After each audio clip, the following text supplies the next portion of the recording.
చార్మినార్ భాగ్యలక్ష్మి అమ్మవారి టెంపుల్ దగ్గర ప్రత్యేక పూజలు చేస్తున్నారు అమిత్ షా. లైవ్ లో చూద్దాం.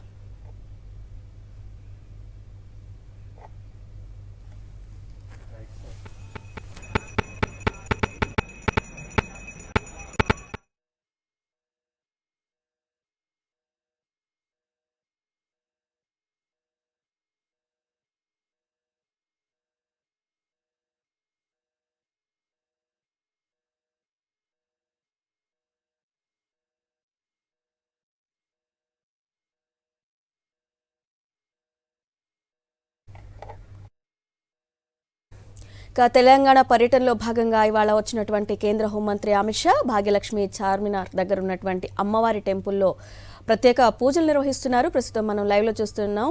ఇక పూజలు చేయడానికి ప్రత్యేకంగా కొన్ని ఏర్పాట్లు చేశారు. ఇక త్వరలో బీజేపీలో చేరినటువంటి ఆమె డాక్టర్ మాధవి కూడా అక్కడ ప్రత్యేక పూజల్లో పాల్గొన్నారు.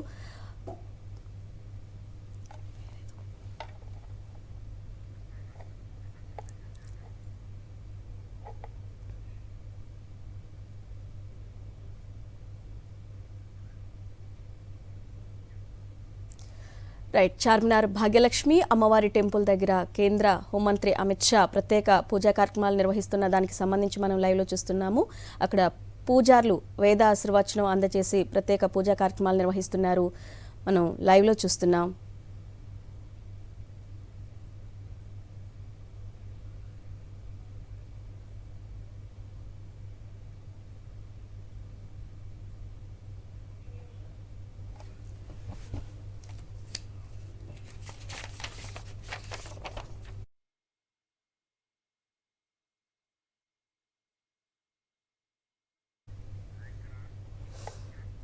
వాళ్ళ తెలంగాణ పర్యటనకు విచ్చేసినటువంటి కేంద్ర హోంమంత్రి అమిత్ షా ఇవాళ బీజేపీ నాయకులు కార్యకర్తలతో సమావేశం నిర్వహించారు.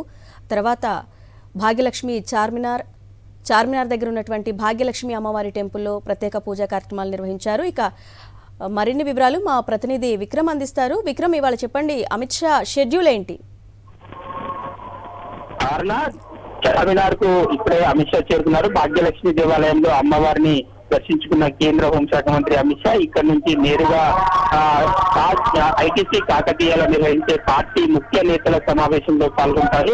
దాదాపుగా 4 కార్యక్రమాల్లో ఈరోజు పాల్గొన్నట్టు స్పష్టంగా అర్థమవుతుంది. ఒకటి సికింద్రాబాద్ లో చూసుకుంటే ఇంటీరియర్ గార్డెన్స్ నిర్వహించిన సోషల్ మీడియా వారియర్ సమావేశంలో పాల్గొన్నారు. ఆ తర్వాత పోలింగ్ బూత్ అధ్యక్షులు ఆ పై స్థాయి నేతలతో ఎల్బీ స్టేడియంలో నిర్వహించిన సమావేశంలో హోంశాఖ మంత్రి అమిత్ షా పాల్గొన్నారు. ఆ తర్వాత భాగ్యలక్ష్మి దేవాలయం చేరుకున్నారు. భాగ్యలక్ష్మి దేవాలయంలో పూజా కార్యక్రమాలు నిర్వహిస్తున్నారు. ఆలయ నిర్వాహకులు పూర్ణకుంభంతో, ఆలయ ప్రధాన అర్చకులు పూర్ణకుంభంతో స్వాగతం పలికారు. ఇక్కడ పూజా కార్యక్రమాలు కొనసాగుతున్నాయి. ఇక్కడ నుంచి నేరుగా ఐటీసీ కాకతీయ హోటల్లో నిర్వహించే సమావేశంలో పాల్గొంటారు.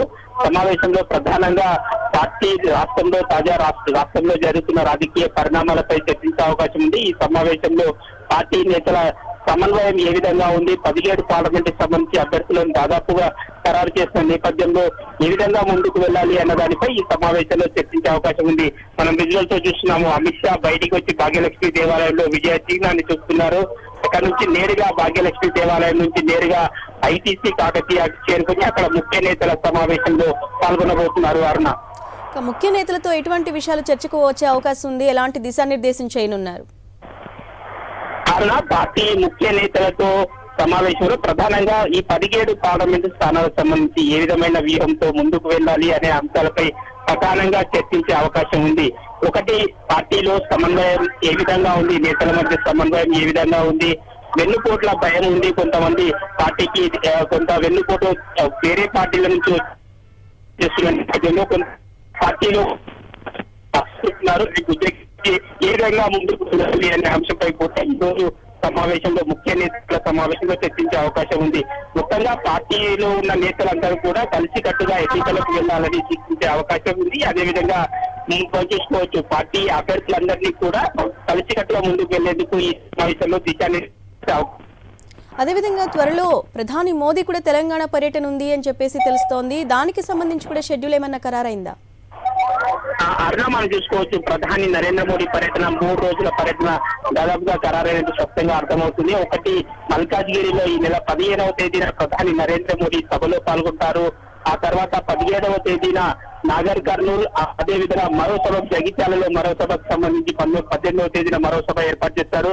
3 సభలు 3 భారీ బహిరంగ సభలకు సంబంధించి ఏర్పాట్లు ఇప్పటికే బీజేపీ ముఖ్య నేతలు అయితే చేసిన పరిస్థితి ఉంది. ప్రధాని సభలకు సంబంధించి గత 10 ఏళ్ల కాలంలో తెలంగాణకు ఎటువంటి నిధులు కేటాయించామో అన్న వివరాలను పూర్తిగా వివరించే ప్రయత్నం అయితే బీజేపీ చేస్తుంది. వచ్చే ఎన్నికల్లో మెజార్టీ సీట్లు తెలంగాణలో ఉన్న 17 పార్లమెంట్ స్థానాల్లో 10కి పైగా స్థానాలను డబుల్ డిజిట్ స్థానాలను సాధించాలని చెప్పి బీజేపీ లక్ష్యంగా పెట్టుకుంది. ఆ దిశగానే ప్రచారంలో దూకుడుగా వెళ్లాలని చెప్పి భావిస్తుంది. ఇప్పటికే 9 పార్లమెంట్ స్థానాలను ప్రకటించింది.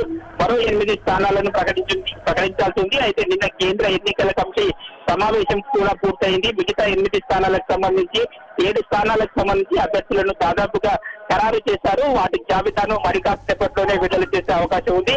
ఒక వరంగల్ మినహా మిగతా అన్ని స్థానాలకు సంబంధించి అభ్యర్థులను దాదాపుగా ఈ సాయంత్రం ప్రకటించే అవకాశం ఉంది. అరుణ.